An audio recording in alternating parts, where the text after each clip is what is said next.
You are listening to the Level Up Your Gaming Podcast, episode 143, Improving Mysteries. In today's episode, we discuss improving your mysteries. We discuss what takes a mystery from standard to extraordinary. We also discuss the elements to focus on when improving your mysteries.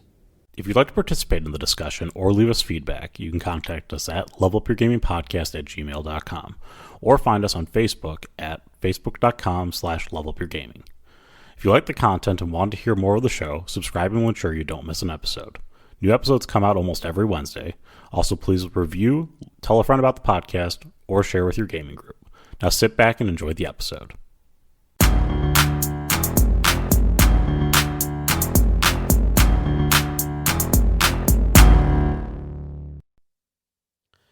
Welcome to the Level Up Your Gaming Podcast. My name is Aaron, and joining me virtually, I have Josh. Josh, how are you doing today? I'm doing pretty good. Yeah. How you doing, Aaron? I'm doing good. Life is okay. Life is, still doing the stressful search for a house thing. Haven't learned my lesson, so Yeah. We're still doing that. Otherwise, work is good. Nothing else to really complain about. Just getting things going. Baby gets bigger every day. Baby gets cuter every day. What can I say?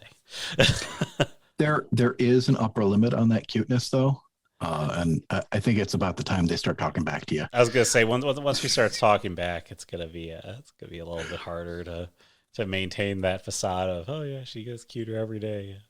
I mean, the children are still adorable occasionally at that point. They're just not like constant. Maybe we'll get lucky for a little bit. So here's hoping. I hope you're the best. Just like ride that train all the way to the end. Well, anyways, I mean, they are quite an enigma. These kids, they much like other things in this world, quite an enigma. A mystery. You'd never know where they're going to do or what they're going to say. Exactly. So this is a topic that I believe it was originally asked by a listener on how to create some like multi-tiered mysteries. Basically, we've had podcasts on how to do mysteries. This is something near and dear to my heart. This is the game that I'm playing basically week in, week out. It's all mysteries. It's all investigation. It's all whodunit kind of stuff. And so this is just taking it even further. We're improving on them even more. And so that's what we're talking about this week, which is just improvements on mysteries. Yeah. And I like this topic because, like I've said before, I am working on putting together a nice cyberpunk story. And I think that sort of that setting is very good for a mystery. And a lot of the other stories that I've written, a lot of other stories I've GM'd for, have been adventures. And adventure stories are generally, your standard 3-act structure, your call to action, your meat and potatoes, and then your conclusion. Or 7-act structure or 5-act structure, however you want to do it. You could have a rising action, a crescendo, and a falling action. I'm not going to get into that right now. Mysteries are, they still have those same things, but you aren't given your quest at the beginning with a clear goal all the time. And I think that's interesting. You've got to sort of find out what those goals are and where they're at. I mean, again, you have different types of mysteries. I mean, you had written down here plot or puzzle. Even if you go, plot type things, you can do. I think you mentioned your murder mystery boxes. They're simple puzzles that contain a good mystery, and you've got your noir thrillers. They're more character driven mysteries.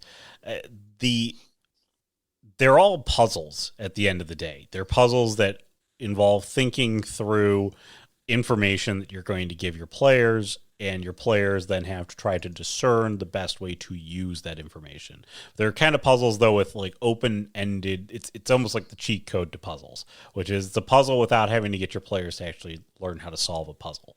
Okay, because you can sort of guide your players into the solving part of it, which we'll get to later. But there are some that are better than others. I think when you hear mystery, a lot of people think murder right away. And murder is like the quintessential one. Okay. It is the better of the mysteries to tell. You do not want to tell something like a missing persons, because what missing persons tends to devolve to, or at least what I have noticed, is that missing persons tend to be, you figure out where the person could have gone, and then it's like a blood hunt to get to that location.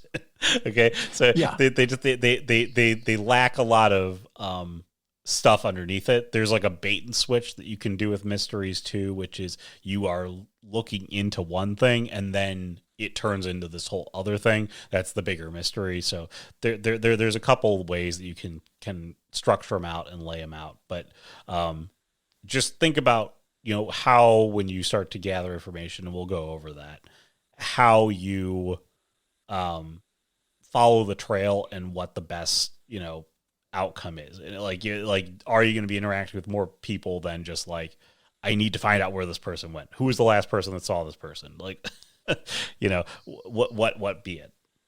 Yeah.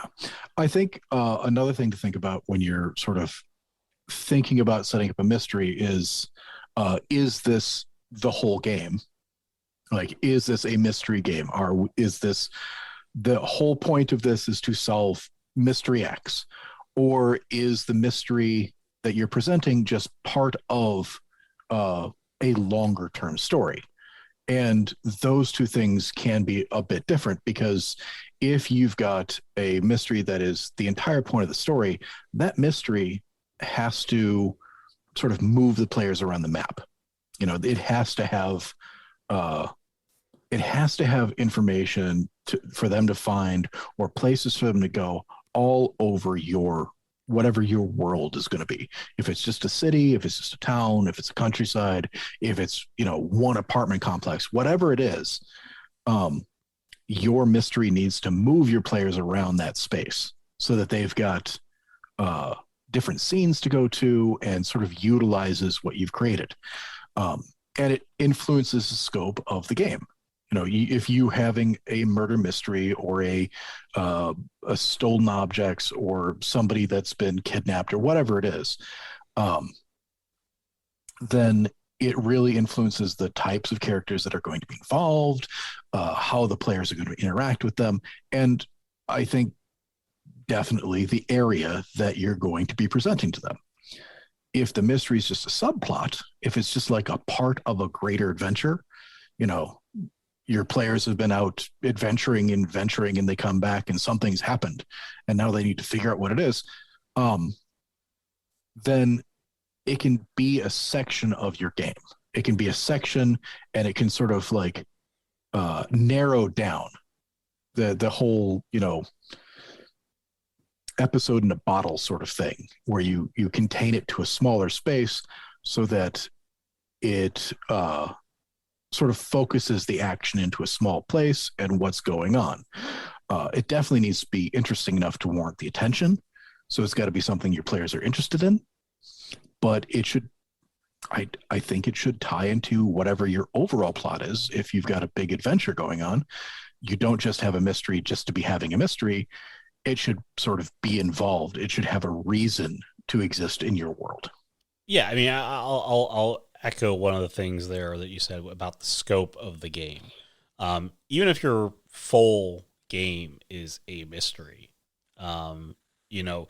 be cautious with the scope that you do, especially depending on what your setting is. If it's a fantasy setting and it requires you to move from town to town, and it takes time to move from town to town, that is generally mysteries that have you moving all over the place over a long period of time, are not the best things to do, because they tend, unless the time element is part of like it, unless there's a time crunch, because if you're just moving between vast areas, um, there's a lot of gap in that world, and it doesn't make a lot of sense. However, if the time element's a big thing, like this person dies in 5 days, and it takes you a day and a half to get to the city across there, your players will, you know, there's more of a sense of urgency around like when we need to travel, we better be going there to find some serious information. So that's really important. I like the idea of the subplot, which is again, it's the boundaries that you put on it. Both sets have boundaries. You know, your bigger game, you're probably going to have a larger boundary because it's going to probably span a longer range of things that you're going to do. But even your subplot there, I mean, it could span a long distance, but just be careful. Watch your scope.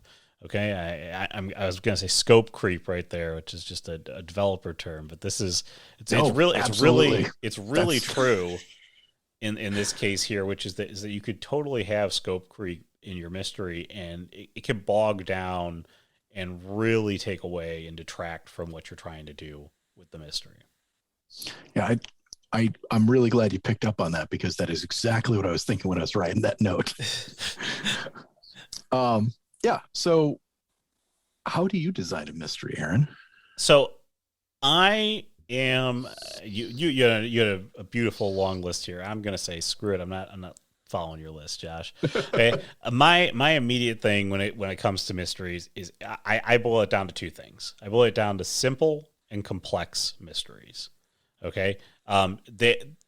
These could be informed by the length of how long you want the mystery to run for, and I wouldn't try to limit your mystery to one session, couple weeks, couple months sort of thing. I would say, you'll understand when you get to the complexity of it. The simple thing is all mysteries boil down to this. A person, place, or thing informs you about other person, places, or things.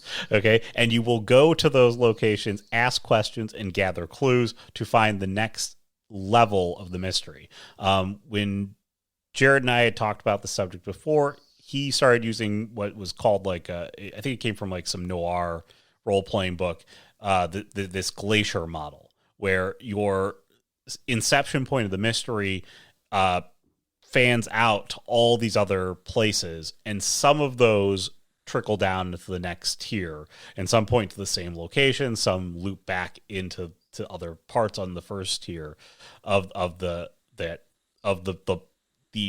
glacier there until you finally get all the way down and it kind of drills down and you finally you beeline towards the end of it. That's how all mysteries will eventually work out, which is that you will find a thread that connects you to the end of the mystery itself. The problem is that the complexity is how many layers do you want to put into it and how many side tangents do you want to put onto it. And you can then have a side tangent that opens up into its own little glacier of stuff. But if you're going to add those layers of complexity to it, which is what we're trying to do here, we're trying to improve the mystery.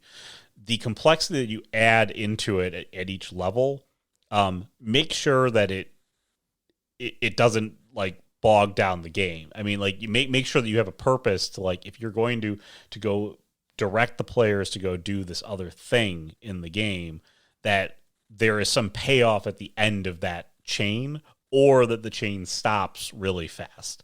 Like the trail goes cold, so the players know to get back onto these other 6 things that I needed to look into. It's really important to do that. Otherwise, you can just end up, because you can watch your players in a mystery run around and have no clue with no direction on where they're going. And if you let them drill into a hole, they will bury themselves in that hole and forget all about the main mystery, everything else that you're trying to do. So that's it. Oh, and the most important thing about all this is that information in a mystery is fungible. Your players do not know who knows the information, and this is the most important piece, because this is your way out of bad mistakes that you will make when you tell a mystery. Information is fungible. Yeah, no, well, that works with the other storytelling that we've talked about before is that if you have a bit of information that you want your players to find, don't limit it to where they can get it. Have it exist in the world, and when it's appropriate for them to learn it, that's wherever they are, that's where they learn it. Some GMs will have a bugaboo about that, okay? But I think that that's, that's not cheating, okay? That's just called storytelling. It's continuing your story despite your players not catching on to your very obvious clues that they should go to the garden shed when in fact they went to the woodshed, and that doesn't even sound right at all. So you found a rake, a trowel, you found a potting plant, and you went to the woodshed. Like, what's going on here, guys? Yeah.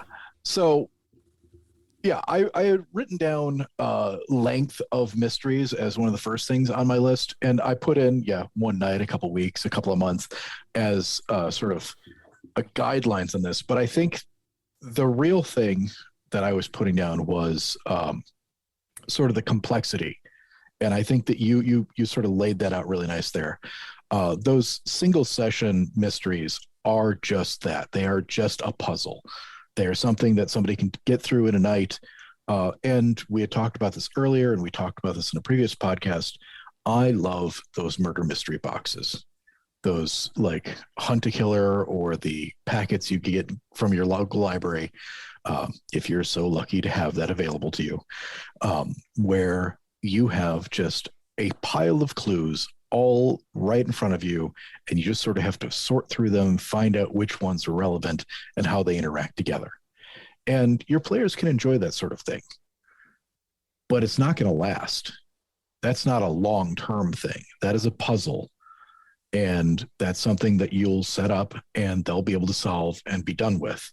You need to sort of have that as a side or like a part of a bigger story. If it's your only thing, then that's a one shot and you're good. But if you want to have a more complex mystery, a more, and I wrote the word here, dynamic mystery, then you're going to have to put in a little bit of effort into sort of fleshing out A, the mystery, and B, the NPCs that are involved in the mystery. And I really like the idea of building out your NPCs with their own motives and why they're involved so that they can interact with your story in a way that sort of changes the dynamic, that changes the story as you go through. The Glacier method, absolutely. You start with, that small bit of information that you give your players, and there's like just this mountain of information that's not available to them. And as they proceed, as they open up a little bit here or a little bit there, they understand the motives of this character, then something else happens over there, and it takes them to the next level. It opens up a whole new section of information. And you see this in classic noir stories, like the Raymond Chandler, The Big Sleep, or even in things like The Big Lebowski, where you're starting out with a little bit of a story and you go to try and find out what's going on, and it opens up more and it opens up more. And as you get to those new stages, sometimes you need to be able to recontextualize information that you got previously. Plan for that. Plan for the clues that your players get early on to possibly have two meanings, one that's obvious and one that means something different once they get more information. It will, if your players catch on, they're going to love it. If your players don't catch on, you're going to have to sort of, help them along. What's interesting with the dynamic mystery here that you kind of laid out, and the one thing I would caution everybody against, this is like the true piece when you level a mystery to take it to the next level. Almost everything I would consider to be a static mystery, where even though the NPCs all have motivation and it's well thought out and you have kind of the direction of where things go, the problem that that you will run into as the GM doing a dynamic mystery where your killer or your villain or whoever is on the other end of the mystery is trying to thwart you, is that because you know all the cards, it's much easier for you to round off and cut your players out of what they're trying to do. And it's very, very easy to not check yourself in a dynamic situation. And I've often found that when I've tried to have NPCs move like a chessboard, I know all the moves. Okay. Mm-hmm. I get to see the whole board. My players, unfortunately, do not. And so it makes it much harder. You really have to temper what you do with the NPC, which is, would the NPC react in this way? Or would this NPC withhold this information in this way? Like, you have to really think about that in the dynamic context. Because even if you have like have people who give information you talk to and they withhold information as you kind of go along, one of the more awkward things in a mystery is having to go back to the same person and ask them questions again, because they're like, if you did that in real life, somebody would be like, dude, I answered all your questions. Like, why are you like you just came back like 10 minutes later. Like, but you kind of have to give your players a little bit of grace in that department, which is like, if they come back to talk to an NPC, the NPC is like, okay, I guess I'll talk to you again. I think we talked about, and we've talked about this before, is, how to flesh out NPCs. And you said that Jared used to, or probably still does, uses a system where he gives them weird quirks. And I think that that's, if you're going to be doing a more dynamic mystery where the NPCs are moving around and doing stuff, you have to take that almost a step further. You have to give them flaws, like things that are wrong with them, wrong with their personality. And don't just stick with just the main bad guy, just the guy that you're planning on having them find out this is the one that did it.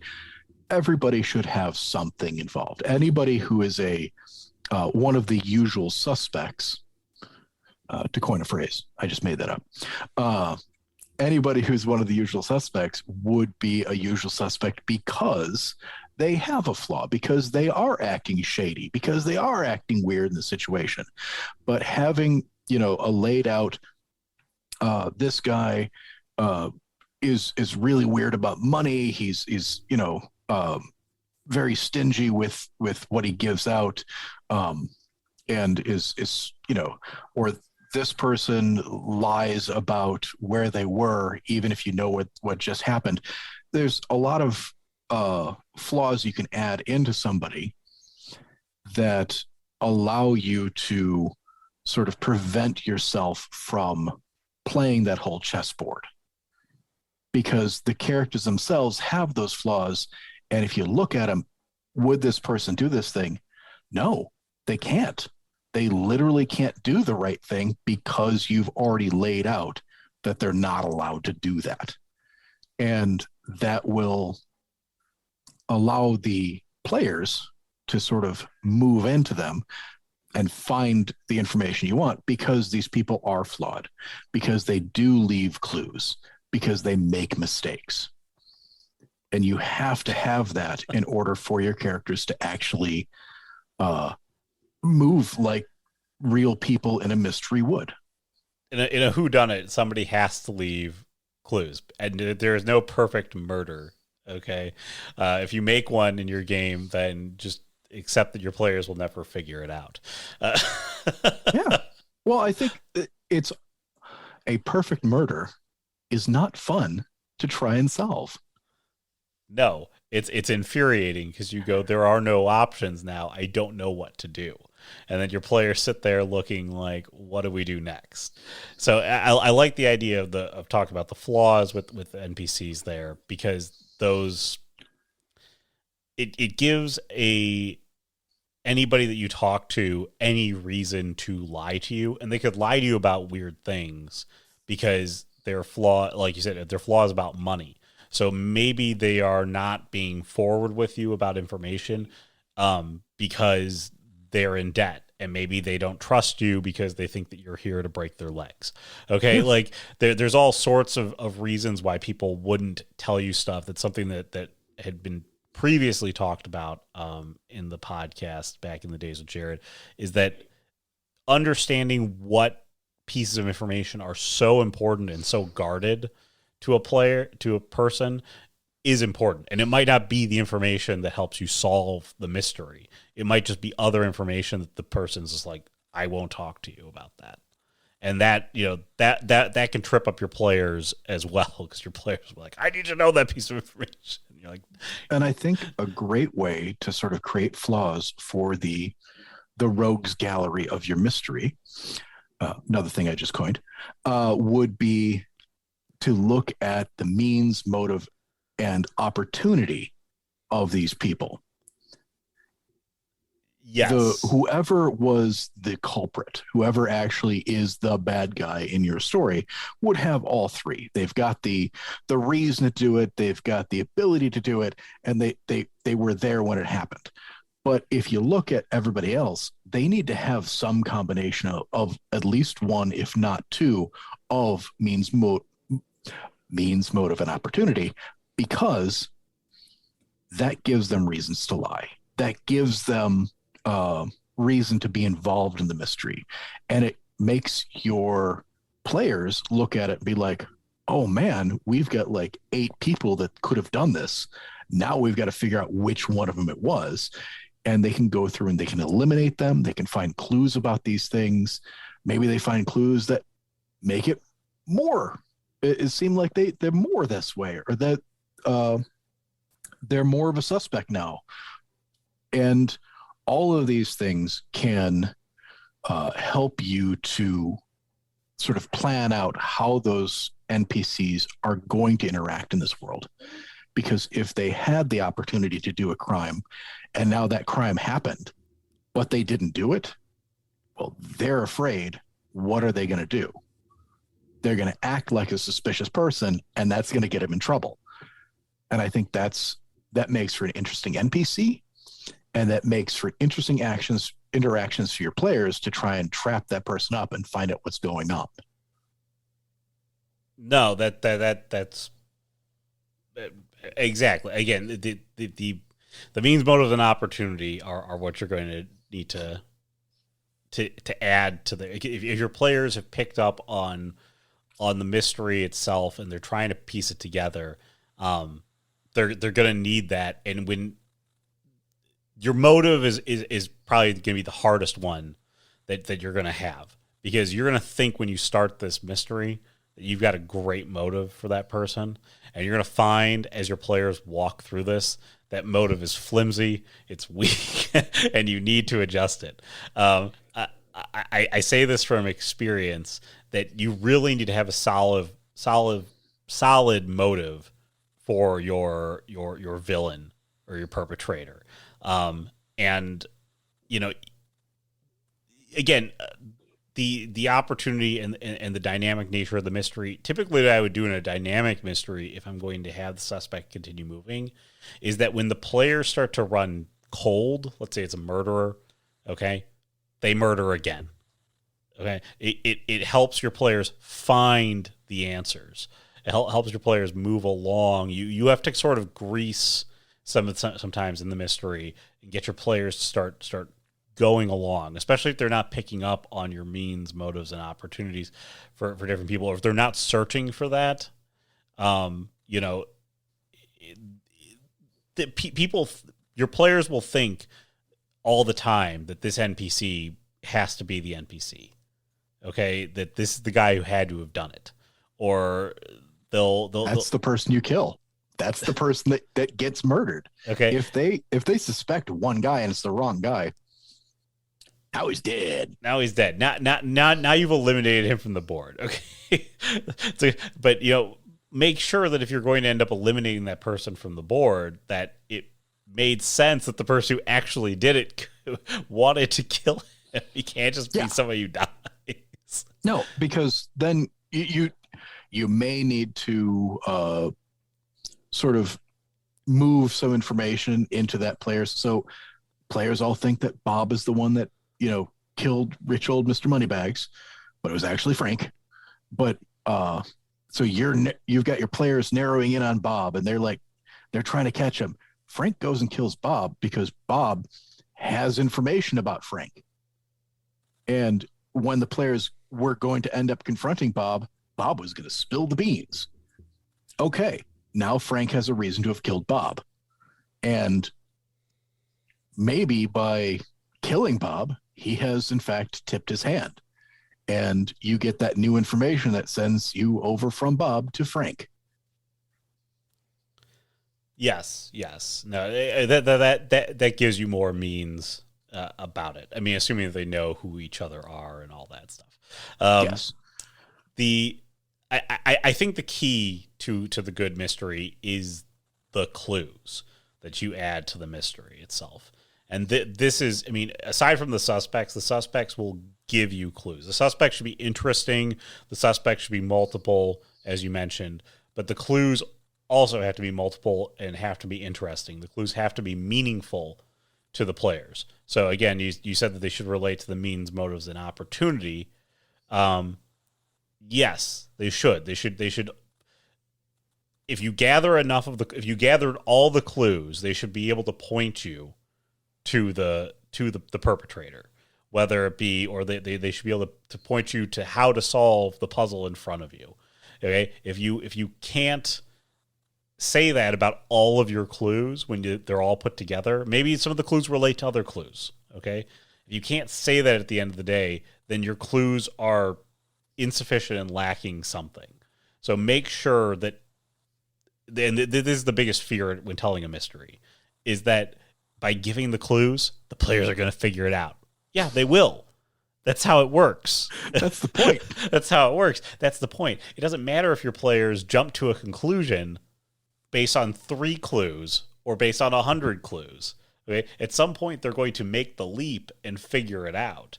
So don't be afraid to give them the clues. And, I will tell you from experience, people, when you give them clues, do not know what to do with them, do not know how to make heads or tails of them.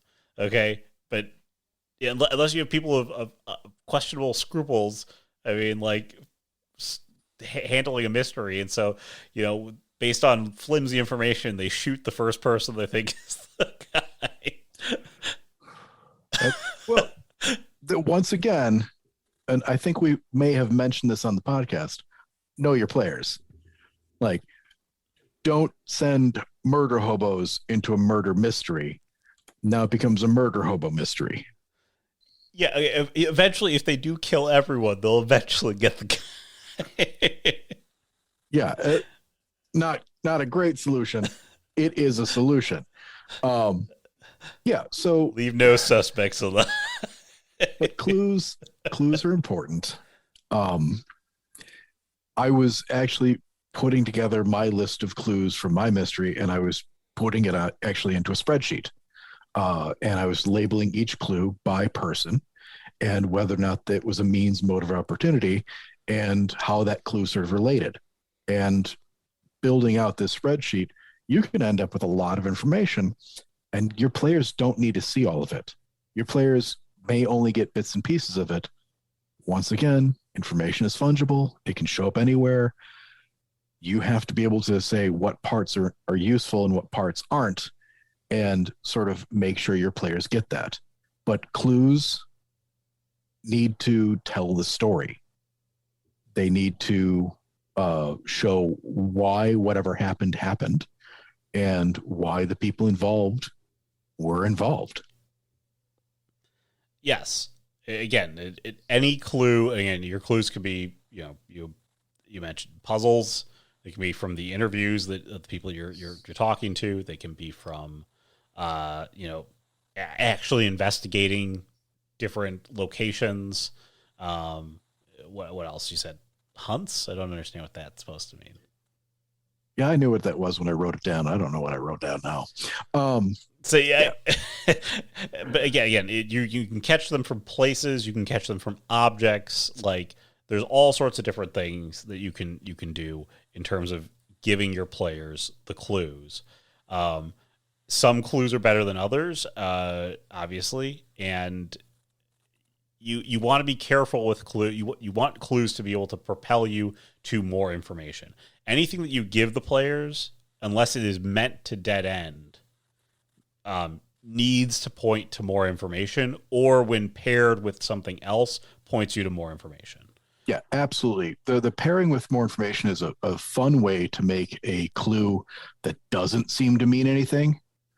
When you get that next piece, or two or three pieces down the line, now this thing makes that worthless clue from before make a lot of sense, and now it's something important. That's the whole, looping back to a previous thing to make it more interesting or more useful.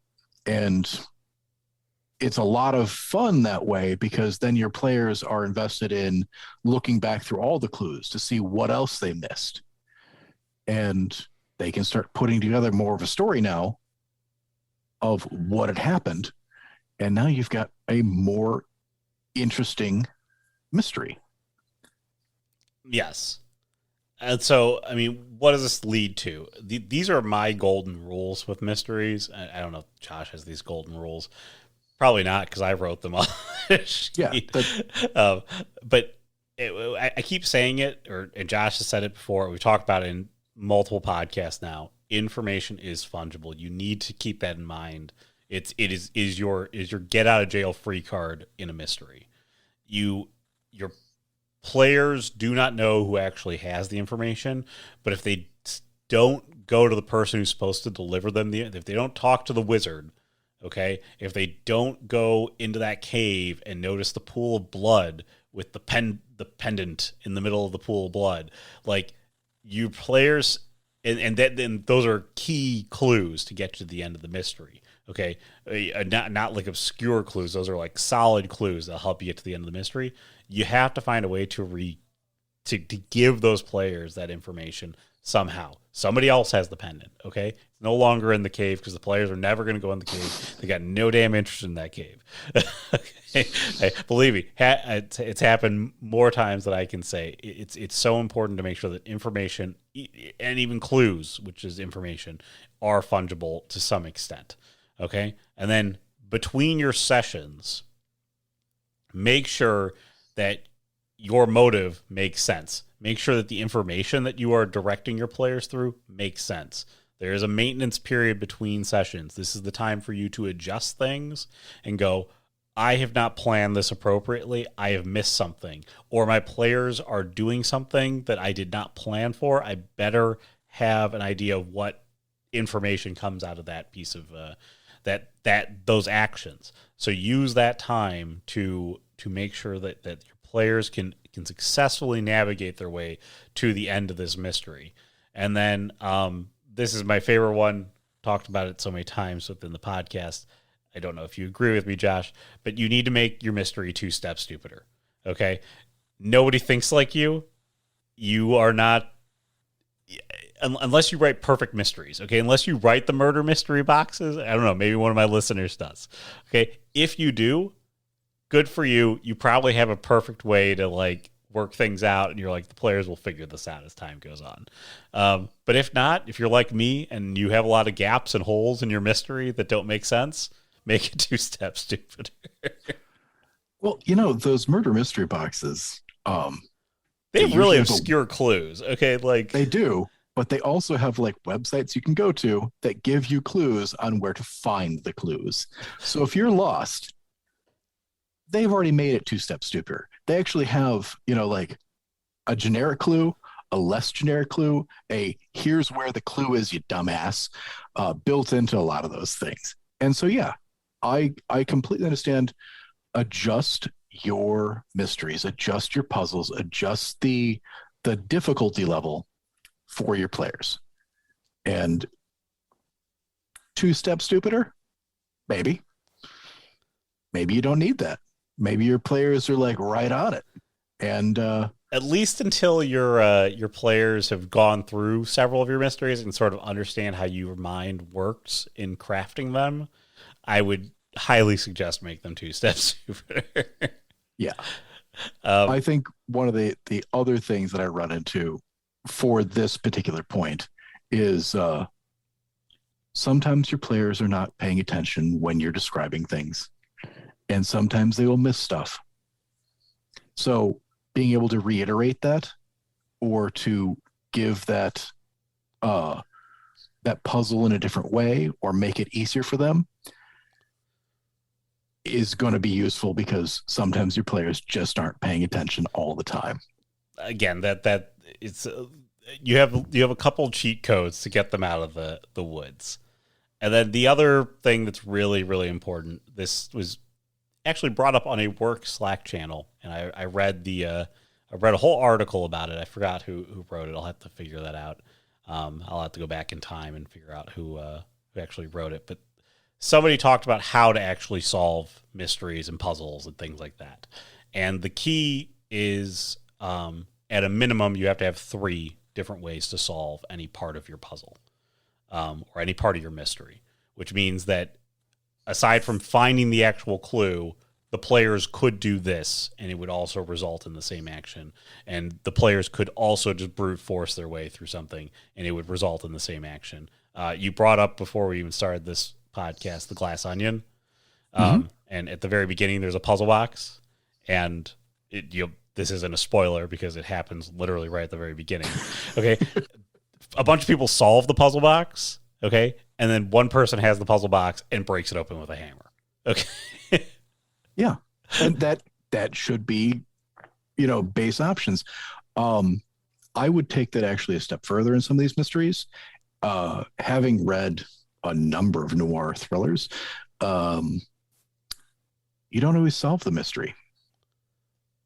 And that in itself can be an interesting end, is that you get to the end of it, you've found the clues, you sort of understand what had happened, but there's either not enough to finish it, that the people involved have actually gotten away with it. You understand that they've gotten away with it, and you can't, bring those people to justice or stop this thing because they're untouchable, or there better be a part 2 to your mystery then when you bring him to justice. Yeah. Or, like you get that in Blade Runner, or you get that in Chinatown.